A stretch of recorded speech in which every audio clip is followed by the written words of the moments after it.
Dichoso el ciudadano que bajo el escudo de las armas de su mando convoca la soberanía nacional para que ejerza su voluntad absoluta. Por 1000 pueblos, por 1000 caminos, durante miles de días, recorriendo el país, durante estos últimos casi 5 años, yo repetí delante de muchísimos venezolanos esta frase pronunciada por nuestro Padre Infinito, el Libertador, también delante de otro congreso, el Congreso de la República Grande, el Congreso de Angostura del 19, el Congreso de donde nació la Tercera Gran República, la del poder moral, la de la Gran Colombia, la de la unidad latinoamericana, caribeña. Repetía yo mucho esa frase. Y en los últimos meses de la insólita campaña electoral de 1998, porque fue insólita de verdad, dije, inspirado por la certeza aquella de Walt Whitman, cuando decía, seguro como la más segura de las certidumbres, así andábamos por los caminos, seguros de que este día iba a llegar. Decía yo con esa certeza de que este día iba a llegar aquí, en este escenario, 2 de febrero 1999, yo le dije al pueblo venezolano, de muchas maneras y en muchos lugares, que iba a comenzar mi discurso de hoy, al asumir la presidencia de Venezuela por mandato del pueblo venezolano y por el favor de Dios también, que iba a comenzar con esa frase. He comenzado estas palabras con esa frase, y yo la voy a repetir, permítanme. Dichoso el ciudadano que bajo el escudo de las armas de su mando convoca la soberanía nacional para que ejerza su voluntad absoluta. Ahora, ¿por qué esa frase? ¿De dónde viene esa frase? ¿Por qué Bolívar? No se trata de una repetición meramente protocolar y rebuscada de cualquier frase de Bolívar, por hablar de Bolívar. Como recuerdo que una vez hizo un soldado de mi pelotón de tanques hace varios años, y tenía él que hacer todos los días la orden de la compañía, y todos los días él, que era Furriel, estaba en la obligación de comenzar la orden escrita con un pensamiento del Libertador para leerlo en el patio, y tenía un libro para tomar los pensamientos y escoger cualquiera de ellos, y un día el libro se le perdió, y entonces el cabo, cuando estábamos a punto de formar la tropa para leer la orden rigurosamente, él inventó un pensamiento: cuidemos los árboles que son la vida, Simón Bolívar. No se trata de eso, de rebuscar frases y traerlas aquí al Congreso de la República para decirlas delante del país y del mundo. No. Se trata más bien de darle razón a Pablo Neruda, ese grande de nosotros, de los nuestros, cuando cantándole a Bolívar dijo: es que despierta cada 100 años cuando despiertan los pueblos.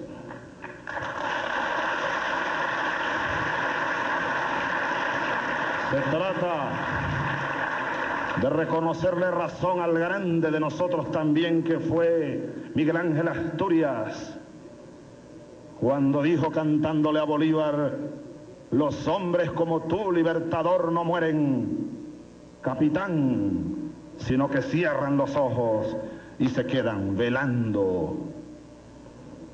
Es reconocerle razón al indio Choquehuanca, presidente Fujimori, cuando le cantó a Bolívar y le dijo: tu gloria crecerá con el tiempo, como crece la sombra cuando el sol declina. O es reconocerle razón a José Martí, presidente Castro, cuando dijo: ahora es cuando Bolívar tiene que hacer en América todavía, porque lo que no hizo él, sin hacer está todavía. No es entonces mera retórica nuestra bolivarianidad, no.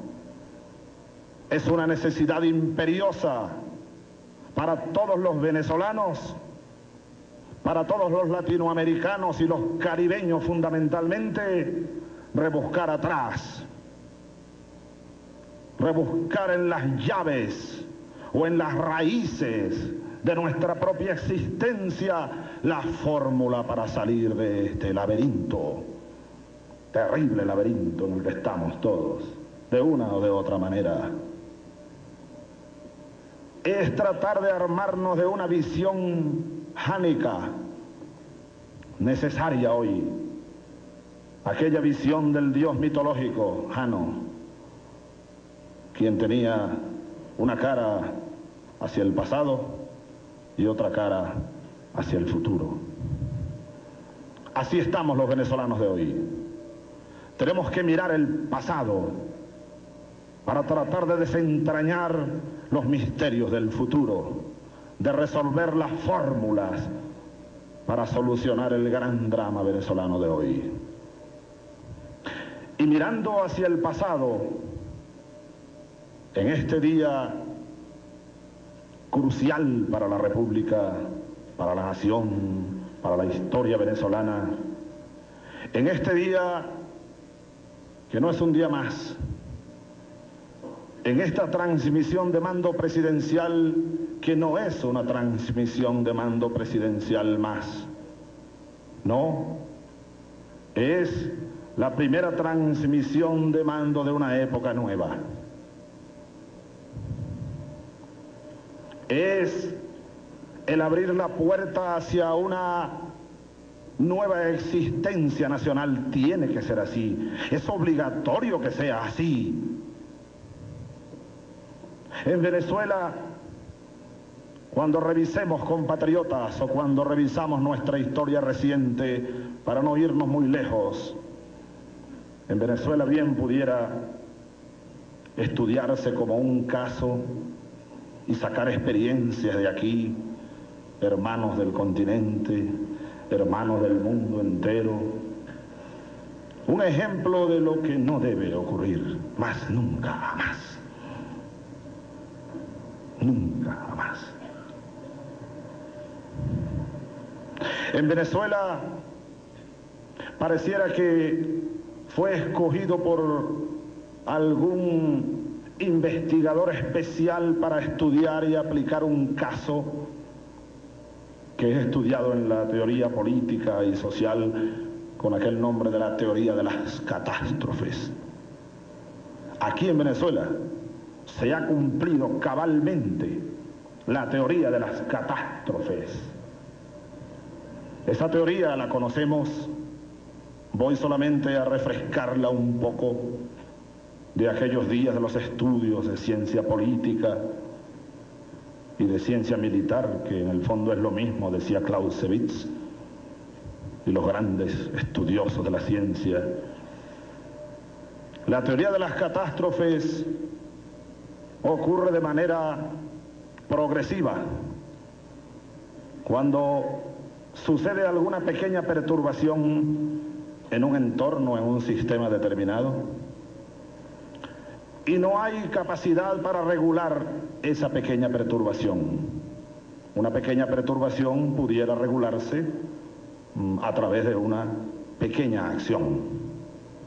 Pero cuando no hay capacidad o no hay voluntad para regular una pequeña perturbación, Más adelante viene otra pequeña perturbación que tampoco fue regulada y se van acumulando pequeñas perturbaciones, una sobre la otra y una sobre la otra, y el sistema y el contorno va perdiendo la capacidad para regularlas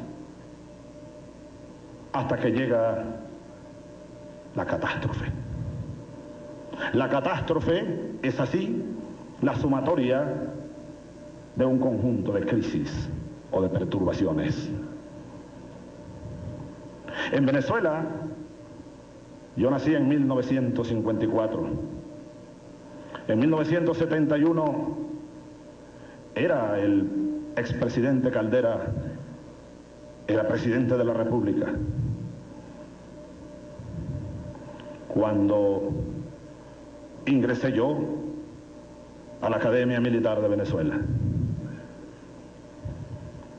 4 años después, era el expresidente Carlos Andrés Pérez, presidente de Venezuela, y de sus manos, con estas mismas manos, recibí yo el sable de mando de subteniente del ejército. 5 de julio, 1975. Ya comenzaba algo a oler mal en Venezuela.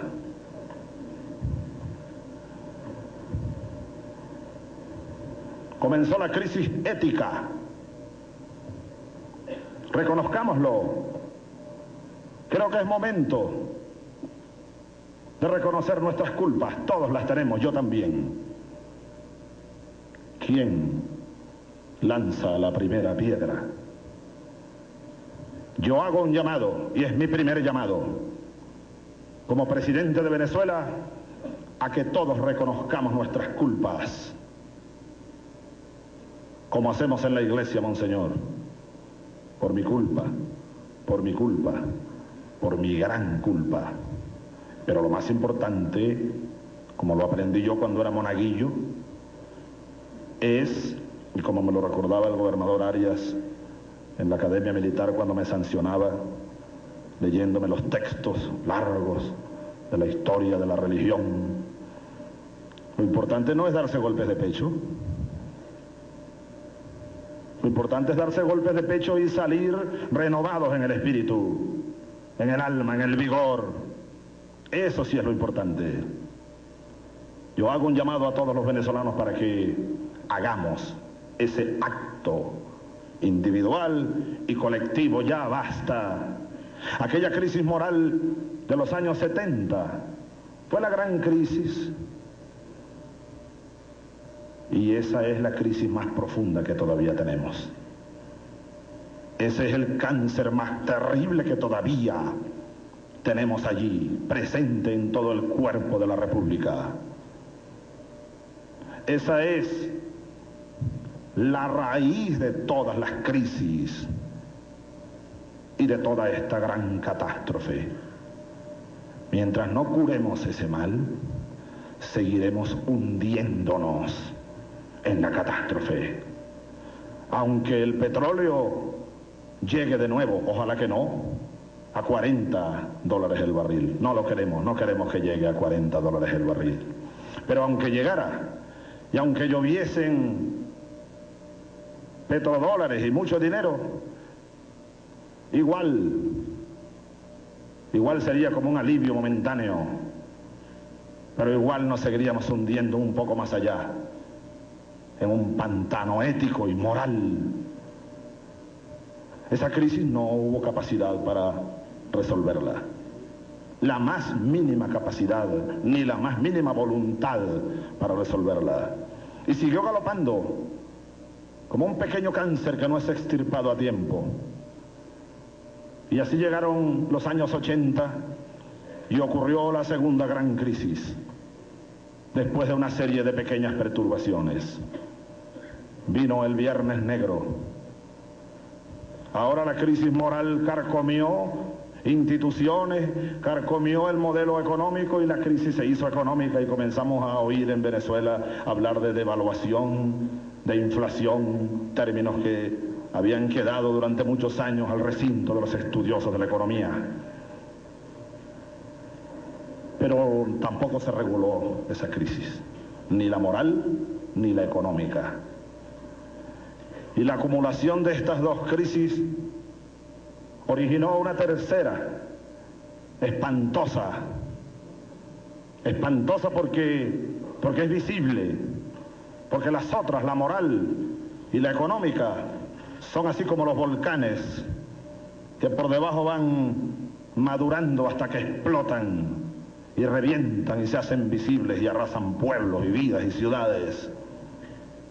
Aquí, hace una década ya, dentro de pocos años, de pocos días, vamos a recordar con dolor aquella explosión de 1989.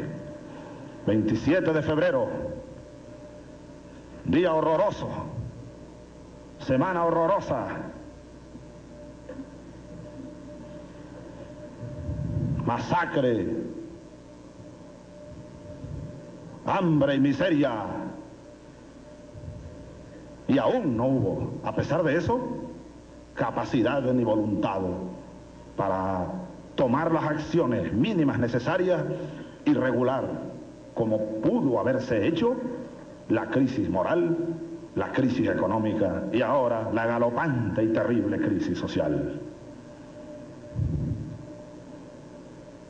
Y esa sumatoria de crisis generó otra que era inevitable. Señores del mundo, señores del continente,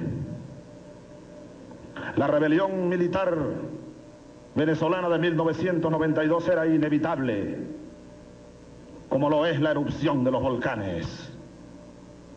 No se decreta una rebelión de ese tipo.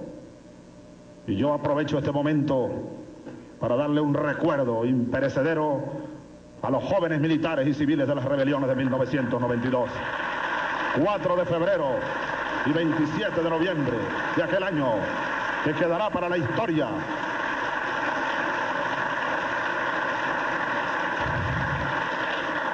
Aquí